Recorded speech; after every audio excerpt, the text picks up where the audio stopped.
He doesn't need any of this. That's not the story. Well, he won't be on the same page with his receivers. There's new receivers in there. He lost Danny Amendolara to free agency. That has nothing to do with his story. Of course, Tom Brady doesn't need reps with his wide receivers. Of course, Tom Brady doesn't need a lot of time to get ready within this offense. Of course, Tom Brady doesn't need to be playing football in May. He doesn't. That's not the story. The story is Tom Brady not reporting to OTAs is a sign of friction between him and Bill Belichick.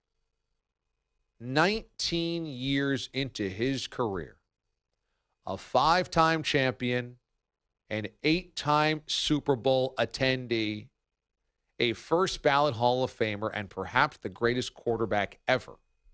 For the first time in his entire tenure, he is at odds with the organization. He is at odds specifically with Bill Belichick, because when you look at what he's frustrated by as dictated by Ian Rappaport, who, again, works for the NFL. He's frustrated by Belichick's coaching decision, frustrated by his contract, which is Bill Belichick who negotiates it, not Robert Kraft. Belichick's in charge of everything, finances, capology, all that type of stuff. Belichick organizes everything. Kraft just signs off on it. And who's allowed to use the TB12 method? Guess what? That's Belichick telling players and telling his medical staff and telling his training staff who's allowed to do what. Brady frustrated with Bill.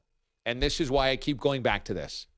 I don't think that both of them will be back in 2019. I think this is the last run for both of them together.